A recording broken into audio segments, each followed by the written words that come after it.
I'm walking through New York and I feel like I've been duped. I'm like, it literally is just a city. Like, there's a McDonald's. Like, why was I so, how did it convince me? I feel like I fell for like some really, really, really good marketing.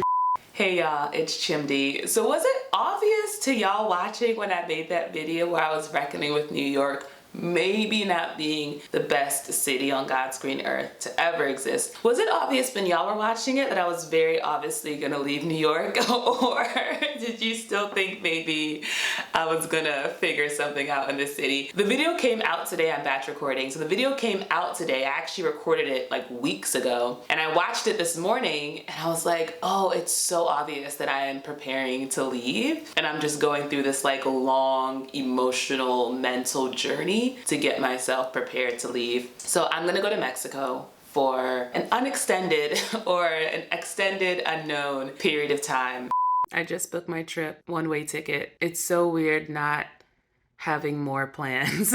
It's so weird not having the month plan, the 2-month plan, the 3-month plan. I'm just in it. I'm just doing the thing. I'm doing this thing, y'all, where I think I'm just gonna live life moment to moment. I have a friend who described one of her friends like that. She was like, he just lives life moment to moment. And honestly, I was like, I aspire.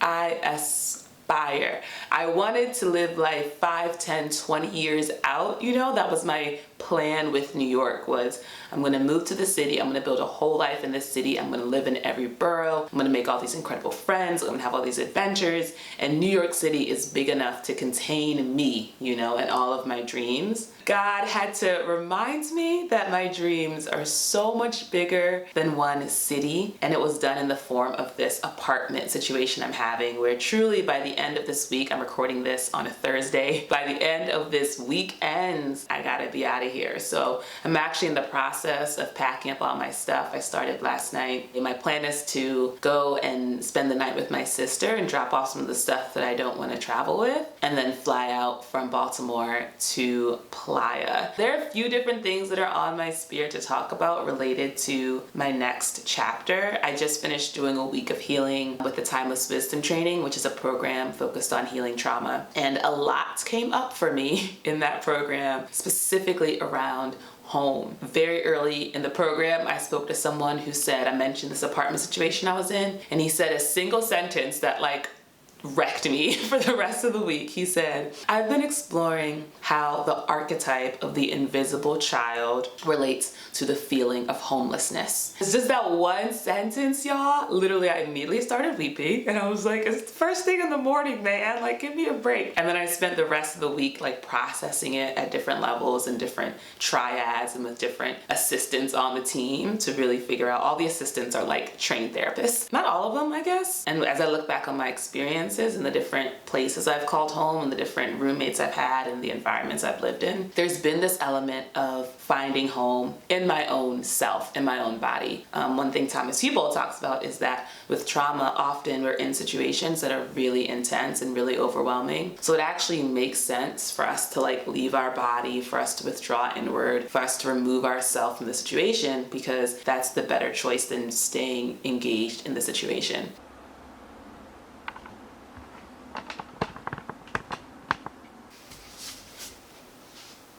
I hope I'm in focus. I'm feeling weird about not telling people that I've met here in New York that I'm leaving. I have some friends who it's new and it was like building and it was like really aligned and good. And I feel the way it's like cutting off this whole possibility of like a beautiful friendship, eliminating it as an option. Then I have the other folks who I wanted there to be a friendship, but it just wasn't like aligned. And so that priority really wasn't made. If you live in New York, you know, like to actually get on a train and really travel, you really gotta love somebody, you know? I always wanna have the option to have a friend, you know? That's very important to me. This is the neighborhood that I stayed in Brooklyn. I lived in BedStuy. I really, really loved living here. I like made friends with neighbors. I've got my local spots I go to. There was like a long list of places that I wanted to go. And so in my last like day or so, I'm gonna go ahead and check out one of those spots. it's been this process of healing over the last year or so that's allowed more of me to come back into my body and to really be here in my life and look around and actually make choices and not just react to situations because of the trauma. Coming at the end of this like whole apartment thing, the sort of reaction would have been to run. It would have been to like, okay, you know, I can't afford New York City. I don't want to have roommates. I want my own space. I also would love to be around nature. And I've always wanted to learn Spanish.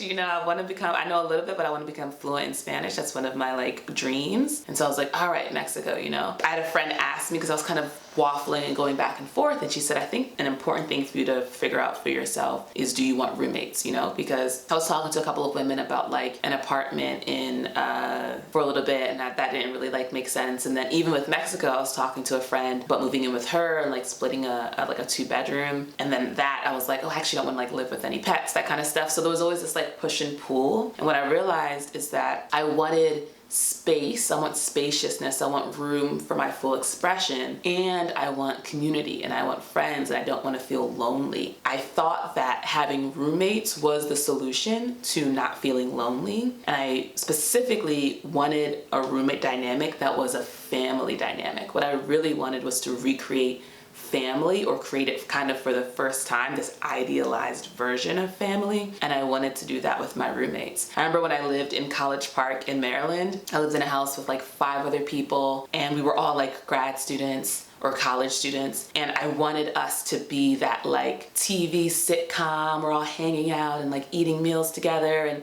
there's all this love and safety and support. And actually it literally like devolved into roommates like yelling at each other, calling each other names. Like, it was terrible, you know? In that situation, I was so triggered, and I just was like, I gotta get out of here, right? And that's what eventually allowed me to like move into my own apartment in Silver Spring. There's actually an apartment tour on my channel of that first apartment. Hey y'all. So this is my apartment. I'm finally doing an apartment tour after how long it's been since I first teased one. And so what I found is that actually the earlier experiences from being young, of the overwhelm and of the yearning for closeness and for connection, because I haven't wanted to sit with the intensity of those feelings, and also wasn't resourced, right? It's been unconsciously driving all of my decisions. And then this past week, I've been able to create enough space and get enough resourcing where I was able to actually see, oh, there have been all these unconscious things around really wanting to feel safe and loved and held and supported by your family in a safe, warm, clean, open, spacious home. Like, that's what you really want. And realizing that it wasn't there, and you deserve it to be there, and to cry, you know, and lament about the fact that it wasn't there, and also tap into God and tap into support that you can create it if that is what you really want. And I think it's that not feeling the truth of like, oh, I actually really didn't have that. When I do processes, aka remember something sad and cry really hard about it, a lot of it is about, oh, I really was not trying to see the reality of my situation. I really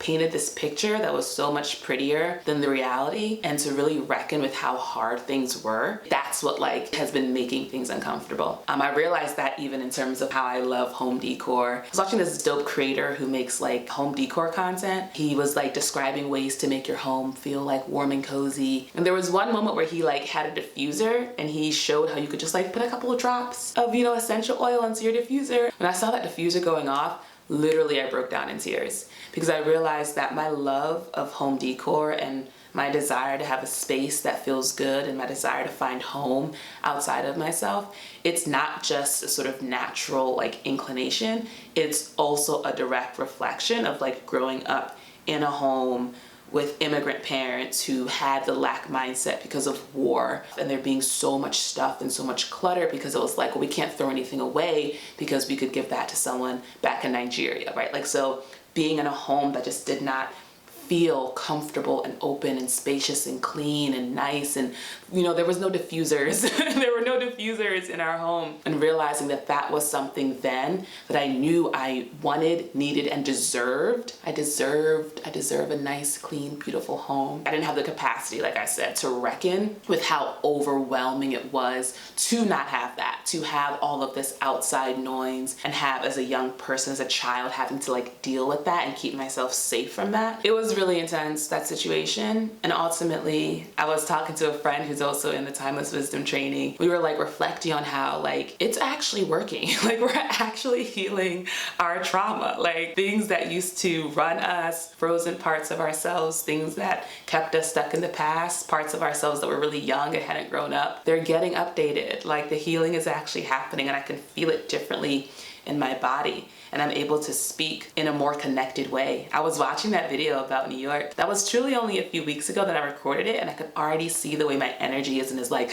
and I know that it is being in a healing program and having all the support that's allowing these parts of myself that really honestly weren't welcome. That's been really hard for me to realize, is that there are parts of myself, there are younger parts that have been scared and traumatized and overwhelmed, and because I haven't had the capacity to deal with it, I've been saying like, shh, like go away. I don't want you. I want you to be gone. I don't want to deal with you. And that's me rejecting parts of my own self. And I'm so sorry, Chimdi, that I was ever rejecting parts of you. So now I'm in this new season where every time I'm living my life and like a feeling comes up that feels uncomfortable, I pause and I'm like, you're welcome here, Chimdi. You know, even when I went to book my accommodations for Mexico, it was more than I wanted to spend on just a few weeks of housing. And it brought up a feeling in me of this insecurity and of this lack. And so I paused and I let myself like really feel that and cry about it and cry to God and talk about, God, why weren't you there for me? Like all these different things, right? And in that process of like releasing it, I was able to really remind myself that I actually am supported now. Like I might not have felt supported in the past, but I am supported now. I do have resources now. I do have people who care about me now. I have people that I can ask for help now. And if I feel that feeling of overwhelm, because that was the thing that I was really afraid of, was going to a new city, going to a foreign country, and being overwhelmed by any situation, you know?